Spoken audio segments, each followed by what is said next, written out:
Bonjour à chacun d'entre vous et bienvenue à ce culte de l'Église protestante unie d'Anguin et de la vallée de Montmorency.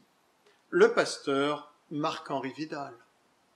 En ce 4e dimanche du Carême, en route vers Pâques, on entendait la musique d'un chant qui date d'un certain temps, fort connu, dont le refrain est le suivant. Il marcha avec moi, mon sauveur, mon roi, il me dit que je suis à lui. Il est mon soutien, il est tout mon bien, mon salut, mon divin appui. Plus facile peut-être à chanter qu'à dire, ou à vivre. Il faut être réaliste quelque part. Un jour, dans le fin fond de l'Espagne, le grand rabbin voulut savoir qui, durant toute l'année écoulée, avait fait monter vers le ciel la prière la plus pure, la plus belle. Il interroge son conseiller qui fit des recherches. Après avoir longuement prié, s'être informé à droite à gauche, il apprit que c'était un petit colporteur, vendeur de porte-à-porte qui habitait à l'autre bout de l'Espagne. C'est lui qui avait fait ou du moins qui avait fait monter vers le ciel la prière la plus pure, la plus belle.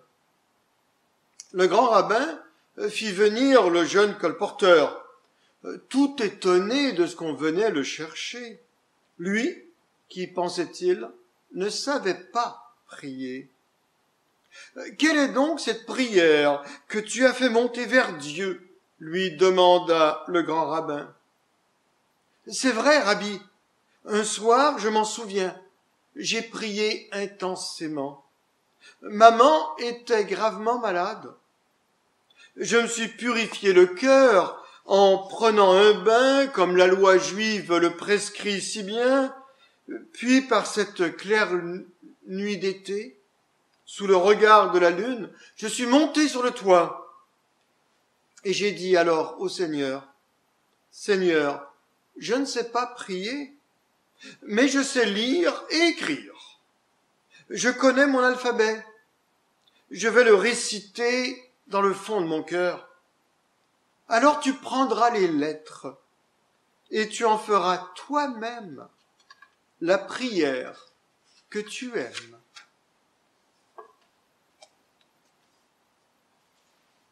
Toi-même, tu feras avec ces lettres. Toi-même, tu feras avec les mots parfois mauvais, parfois déplacés, parfois embêtants à dire, ou difficiles à prononcer, ou qu'on refuse même de dire. Tu en feras, Seigneur, une prière. Toi-même, avec tout ce que je t'offre, avec mon incompétence, avec mes erreurs de parcours, toi-même, Seigneur, tu en feras une prière. Toi-même, Seigneur, avec mes rêves, avec mes passions, avec tout ce que je suis, puisses-tu en faire toi-même une prière?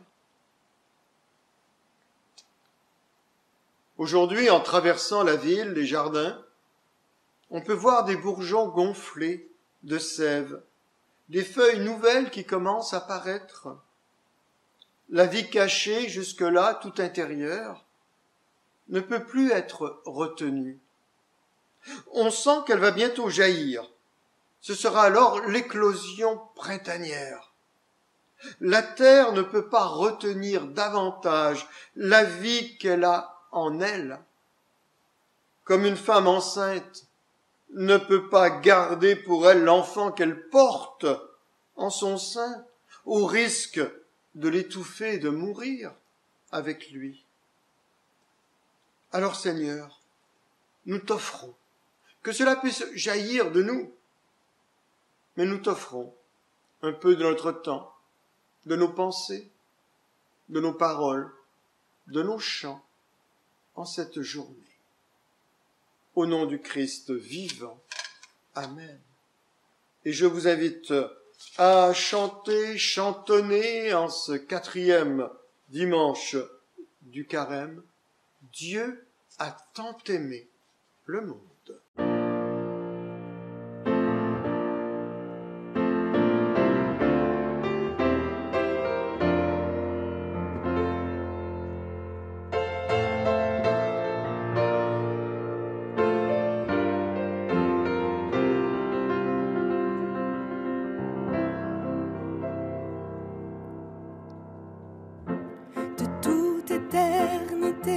Tu es, de toute éternité tu brilles, lumière du monde, tu es venu.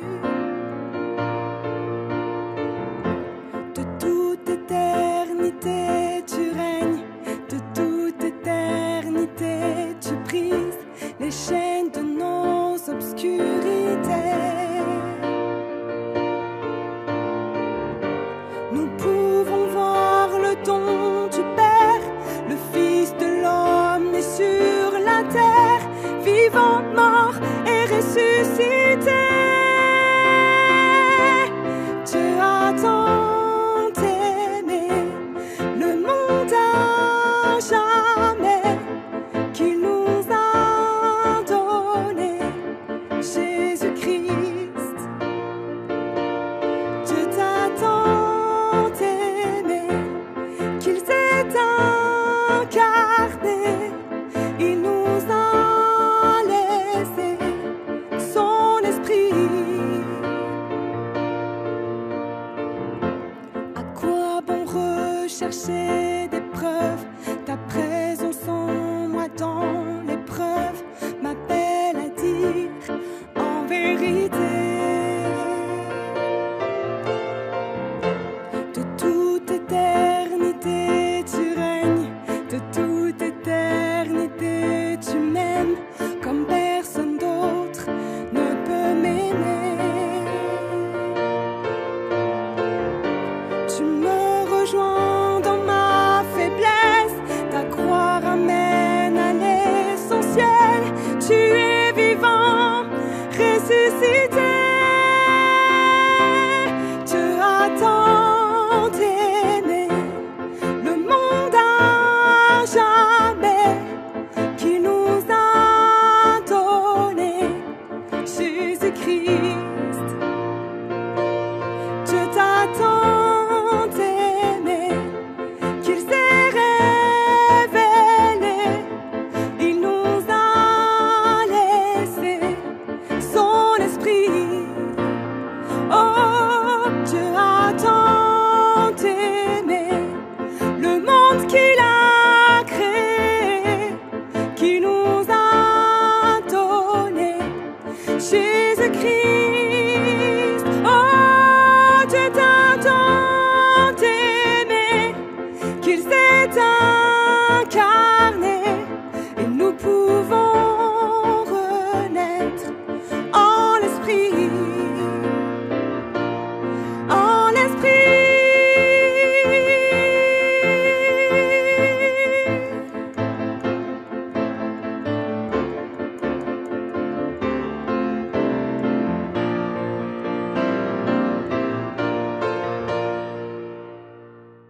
Et le texte pour aujourd'hui de l'évangile de Marc au chapitre 10, les versets 32 à 45. Ils étaient en chemin pour monter à Jérusalem, et Jésus allait devant eux. Les disciples étaient troublés et le suivaient avec crainte. Et Jésus prit de nouveau les 12 auprès de lui et commença à leur dire ce qui devait lui arriver. « Voici, nous montons à Jérusalem, et le Fils de l'homme sera livré aux principaux sacrificateurs et aux scribes. Ils le condamneront à mort et ils le livreront aux païens, qui se moqueront de lui, cracheront sur lui, le battront de verges et le feront mourir. Et 3 jours après, il ressuscitera. » Les fils de Zébédée, Jacques et Jean, s'approchèrent de Jésus et lui dirent : Maître, nous voudrions que tu fisses pour nous ce que nous te demanderons. Il leur dit, que voulez-vous que je fasse pour vous? Accorde-nous, lui dirent-ils, d'être assis l'un à ta droite et l'autre à ta gauche quand tu seras dans ta gloire. Jésus leur répondit, vous ne savez ce que vous demandez? Pouvez-vous boire la coupe que je dois boire ou être baptisé du baptême que je dois être baptisé? Nous le pouvons, dirent-ils. Et Jésus leur répondit, il est vrai que vous boirez la coupe que je dois boire et que vous serez baptisés du baptême dont je dois être baptisé. Mais pour ce qui est d'être assis à ma droite ou à ma gauche, cela ne dépend pas de moi et ne sera donné qu'à ceux à qui cela est réservé. Les 10, ayant entendu cela, commencèrent à s'indigner contre Jacques et Jean. Jésus les appela et leur dit, « Vous savez que ceux qu'on regarde comme les chefs des nations les tyrannisent et que les grands les dominent. Il n'en est pas de même au milieu de vous, mais quiconque veut être grand parmi vous, qu'il soit votre serviteur. Et quiconque veut être le premier parmi vous, qu'il soit l'esclave de tous. Car le Fils de l'homme est venu, non pour être servi, mais pour servir et donner sa vie comme la rançon de plusieurs. » Et que le Seigneur bénisse la lecture de sa parole. C'est la 3e fois que Jésus annonce sa mort et sa résurrection. 3e fois à laquelle il s'adresse à ses disciples, à ses apôtres, pour leur dire ce qui allait arriver. La première fois, au chapitre 8, l'apôtre Pierre s'était opposé. « Non, jamais, Seigneur, que cela ne t'arrive !» Et Jésus l'avait fortement rabroué. Pierre s'opposait à cela, les autres disciples également, car leur vision du Messie ne correspondait pas à celle d'un Messie souffrant. Ils veulent la gloire et la gloire tout de suite. La 2e fois que Jésus annonce sa mort et sa résurrection, les disciples n'écoutent pas vraiment parce qu'ils sont en train de discuter entre eux de qui est le plus grand, qui a le plus de talent, le plus de charisme, qui est le plus écouté, qui est le meilleur, qui est le plus beau. Et Jésus, quelque part, devra donner l'exemple de l'enfant, prenant un enfant avec lui. Voilà qui est le plus grand. C'est cet enfant. Entre ces deux événements, il y a eu la transfiguration, où à nouveau Jésus discutait, mais cette fois-là avec Moïse et Élie, de son départ qui devait avoir lieu à Jérusalem, c'est-à-dire de sa mort et de sa résurrection, et seulement 3 des disciples étaient présents, Pierre, Jean, Jacques, qui ont entendu ces paroles. Mais il y a une constante dans ces différents textes. À chaque fois, ils ne comprennent pas ces paroles, car ça ne correspond pas tout à fait à la vision qu'ils ont des choses. Et il y a des concepts qui sont là, dont celui de la résurrection, qui les dépassent. Ici, au chapitre 10, c'est la 3e fois qu'il annonce. Et eux, quelque part, ils récupèrent cette annonce à leur profit. 2 des apôtres, 2 des disciples, les fils de Zébédée, qui se présentent et qui disent « Écoute, quand tu seras rendu dans ta gloire, après que ces événements se soient passés, dans cet autre monde, dans cet au-delà, permets que je sois assis à ta droite et mon frère à ta gauche. » Ils retransposent dans le royaume céleste des concepts du royaume terrestre. Ministre des Finances, ministre de la guerre, des affaires extérieures ou intérieures, quoi qu'il en soit, leur vision est celle d'une gloire et celle d'un pouvoir. C.S. Lewis, un auteur anglais de grande réputation qui a écrit des choses superbes, avec lesquels on n'est pas toujours d'accord, mais qui sont tout de même dans l'ensemble superbes, écrira un bouquin. Son premier titre, c'est « Le grand divorce ». Dans la deuxième édition, parce que le titre de la première n'était peut-être pas très accrocheur dans les milieux protestants, du moins évangéliques, il sera réédité sous le titre « L'autobus du paradis ».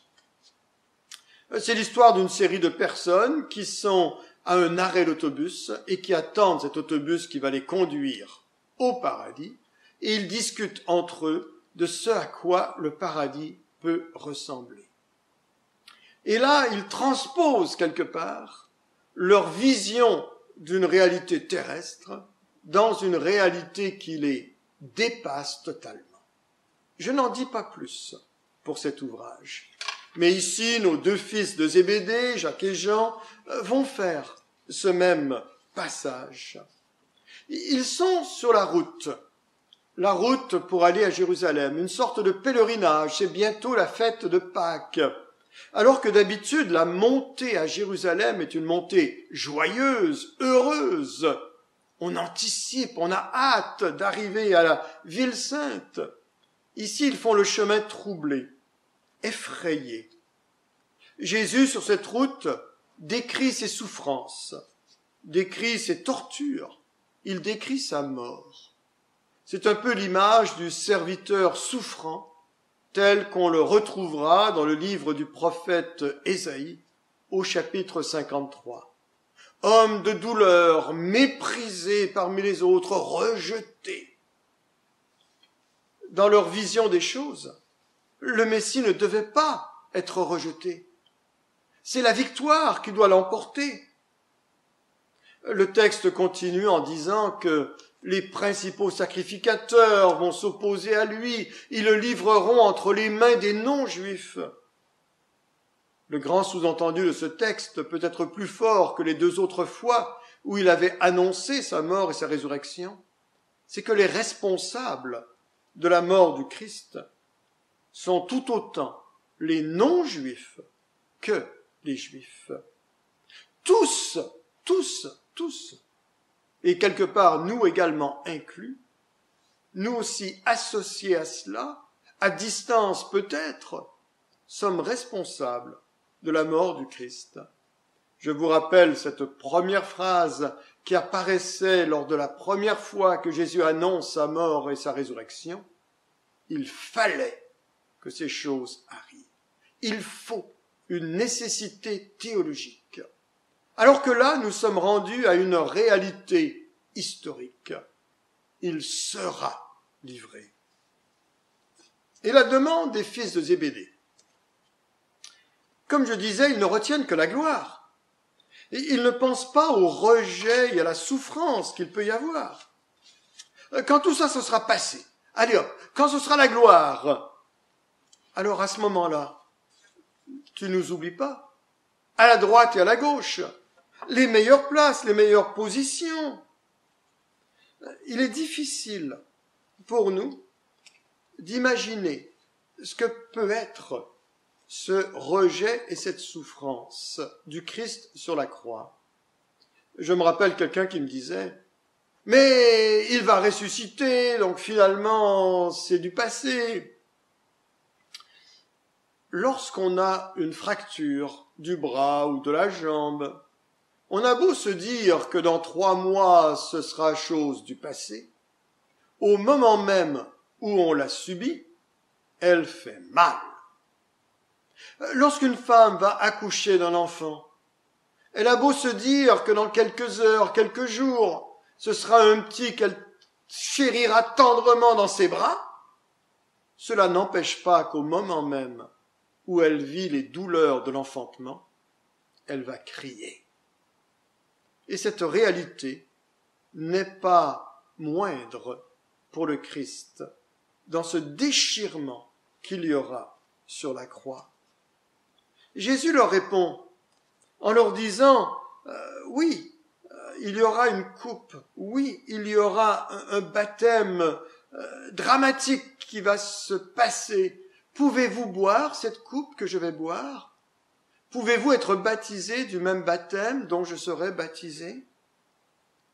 Le prophète Ésaïe reprendra également cette image de la coupe comme la coupe de la fureur, de la destruction de Jérusalem et de l'exil. Le baptême devenant ici symbolisme de la mort et de la résurrection du Christ. De la même façon que lorsqu'on va baptiser quelqu'un, c'est cette image, lorsqu'on va le plonger dans l'eau, qu'il soit adulte ou enfant, il meurt avec le Christ. Et lorsqu'on le ressort de l'eau, il ressuscite avec le Christ. Cette image est là. Et les apôtres diront, oui, certainement, certainement. Oh, ils ne le savaient pas à ce moment-là. Mais Jacques, qui est là, Jacques qui a dit oui, sera le premier martyr de l'Église chrétienne. Alors qu'il sera en prison, il va périr par l'épée. Puis Jean lui-même, qui est là présent, sera envoyé en exil sur l'île de Patmos, au moment où est-ce qu'il y aura ces grandes persécutions où des milliers de chrétiens vont périr sous l'empereur Domitien. Oui, on peut subir ça, mais ils ne le savaient pas. Et attention, un peu comme l'apôtre Pierre qui dira « Seigneur, même si tout le monde t'abandonne, moi je resterai fidèle. » Et quelques jours après, quelques heures après, il reniera le Christ. Personne ne peut savoir comment il réagira dans une période de tension extrême, de persécution. Le nombre de chrétiens que j'ai croisés, qui dans leur jeunesse chrétienne disaient « Ah, le Seigneur est tout pour moi !» et quelques années plus tard, cherchant à tourner la page et à se dire que finalement, oui, il est encore là, mais quelque part, dans une sorte de demi-obscurité, de pièce fermée un peu au loin. Attention, personne ne peut savoir comment il réagira dans des moments de tension, dans l'avenir qui peut être réservé. Et là, Jésus leur dit, « Écoutez, je ne sais pas, moi, qui sera à ma droite, à ma gauche. C'est pas moi qui décide de ces choses-là. C'est déjà quelque part un peu décidé. » C'est un peu cette réalité de son humanité qui, ici, transparaît. Dans l'épître de Paul aux Philippiens, il sera dit que ce Christ, ce Messie, ce Jésus abandonnera tous les attributs de sa divinité pour devenir semblable aux hommes. Acceptation des limites imposées par son humanité, limites imposées par le corps qu'il va endosser, limites imposées par le cerveau qu'il aura et qui l'amènera à dire en certaines situations, non, il y a des choses que je ne sais pas. Alors qu'à d'autres moments, il nous semblera doué d'une puissance incroyable. Les autres sont indignés. Mais qu'est-ce qui leur prend? Pourquoi est-ce qu'ils veulent ces places? Pourquoi sont-ils indignés? Y a-t-il une sorte de jalousie qui est là? Eux-mêmes auraient peut-être voulu être là, à leur place, ou peut-être qu'eux-mêmes avaient compris que quelque part c'est la réalité à nouveau du serviteur ou de l'enfant qui doit l'emporter. Nous pouvons juger de la valeur d'une société à la façon dont elle va traiter ses minorités. Nous pouvons juger également de la valeur d'un individu à la façon dont il regarde ceux qui pourraient être considérés comme des improductifs, les blessés, les mis à part, les handicapés de la vie, les prisonniers, les réfugiés et tous les autres. Et quelque part, dans cette société, ceux qui sont prêts à tendre la main envers toutes ces minorités, quelles qu'elles soient, sont peut-être les vrais grands de cette société. L'exemple que le Christ donne est un renversement des valeurs. Tu veux être grand? Sois le serviteur. Tu veux être encore plus grand? Sois l'esclave des autres.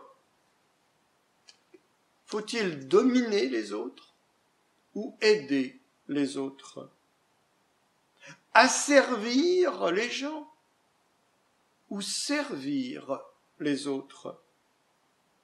Écraser ou relever? Martin Luther King, le pasteur baptiste américain, fort connu, défenseur des droits des minorités, des droits de l'homme, des droits civiques. Tout le monde peut être grand parce que tout le monde peut servir. Vous n'avez pas besoin d'un diplôme universitaire pour servir. Vous n'avez pas besoin de connaître Platon et Aristote pour servir. Vous n'avez pas besoin d'être fort en physique, ni de connaître la seconde théorie de la thermodynamique pour servir. Vous avez seulement besoin d'un cœur touché par la grâce, d'une âme engendrée par l'amour. Vous pouvez être ce serviteur. En parlant de la théologie de la croix, j'avais fait mention, il y a quelques semaines de cela, de cette notion du sacrifice, équilibre entre la justice et le pardon, équilibre nécessaire entre la justice qui demande réparation et le pardon qui permet de tourner la page.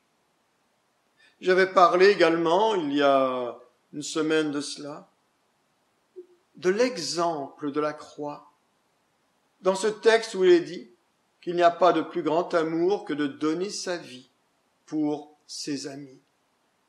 L'exemple du Christ à suivre dans sa vie, dans ses enseignements, dans ses comportements, exemple du Christ jusqu'au don de soi. Aujourd'hui, nous pourrions mettre l'accent sur ce renversement des valeurs. Renversement absolu, renversement total, renversement complet. Dieu se donne. Dieu qui se met au service de l'humanité. Dieu qui devient esclave de l'homme. Pour moi, cette réalité, tout aussi dérangeante et quelque part un peu incompréhensible qu'il y a, fait complètement éclater le concept de religion. Religion dans l'idée populaire suivante, de s'élever vers le divin par toute une série de rituels, de pratiques, d'observations, et qu'on s'élève barreau par barreau comme une sorte d'échelle qui nous mènerait vers le divin. Le christianisme, c'est le phénomène inverse. C'est ce divin qui s'abaisse vers l'homme. Mais cette réalité ne prendrait tout son sens que si cet abaissement est absolu, est total, n'est pas une sorte de mi-chemin où est-ce qu'il s'arrêterait et là tout d'un coup nous prendrait la main pour nous élever avec lui. Non. Cet abaissement est complet. Philippiens le dira, il se rendra esclave jusqu'à la mort. Destruction totale du concept de religion. Et c'est uniquement à partir de ce moment-là, à partir du moment où moi-même, je reconnais que je ne peux rien, qu'à ce moment-là, toutes choses deviennent possibles. Si Dieu ne meurt pas à la croix, on recommencerait à pouvoir construire une religion de pouvoir, une religion d'échelle et d'accession à une supériorité spirituelle. on recommencerait à construire une religion de domination, une religion d'élévation. Et le texte terminait sur ce verset, car il a donné une rançon, il a donné sa vie en rançon pour une multitude. Payer la rançon de tous. Solidarité avec l'humanité. Patience, il endure. Amour pour l'autre. Et que le Seigneur nous accompagne en ce temps vers Pâques. Et je vous invite à chantonner, à écouter. Tu me veux à ton service.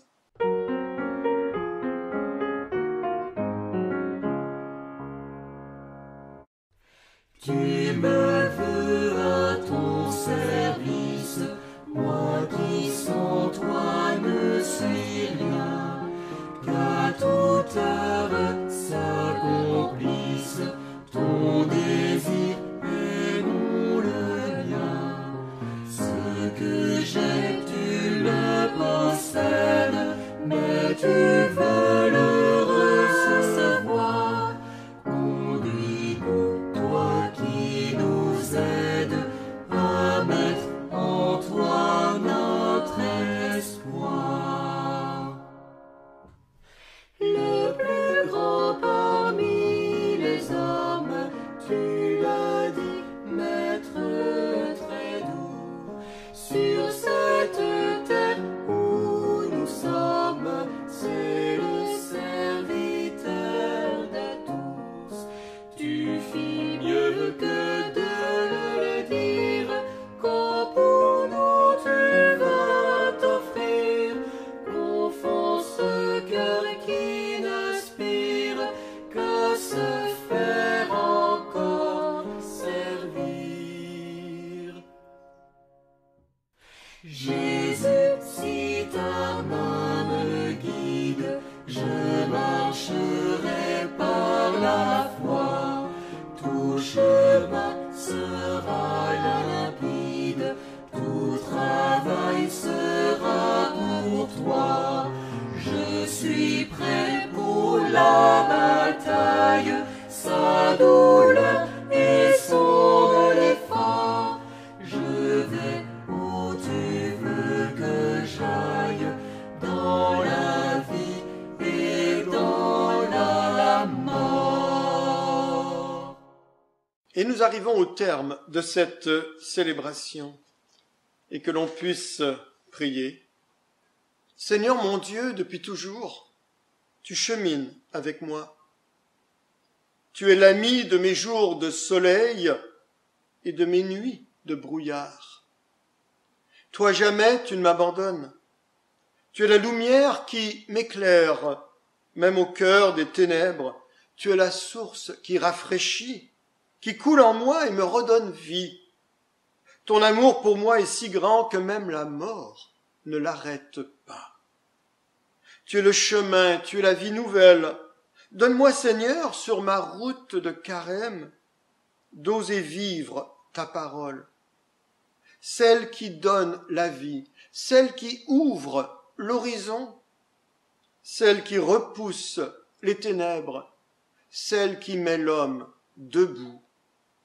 Donne-moi, Seigneur, sur ma route de carême, d'oser partager ta parole avec humilité et vérité. Et dans la limite de nos propres paroles, cette prière d'unité entre diverses branches au sein du christianisme, notre Père qui es aux cieux, que ton nom soit sanctifié, que ton règne vienne, que ta volonté soit faite sur la terre comme au ciel. Donne-nous aujourd'hui notre pain de ce jour. Pardonne-nous nos offenses, comme nous pardonnons aussi à ceux qui nous ont offensés. Et ne nous laisse pas entrer en tentation, mais délivre-nous du mal, car c'est à toi qu'appartiennent le règne, la puissance et la gloire pour les siècles des siècles. Amen. Et que le Dieu de toute gloire vous accompagne, que le Dieu de toute grâce cet amour inconditionnel de Dieu soit avec vous jour après jour. Que le Seigneur vous éclaire de sa lumière, que sa parole sur vos routes soit un chemin qui puisse vous guider vers une communion de plus en plus grande et étroite avec le Dieu vivant, avec le Dieu du quotidien. Au nom du Christ, 3 fois saint, au nom de Dieu, 3 fois saint. Amen. Et bonne journée à chacun d'entre vous.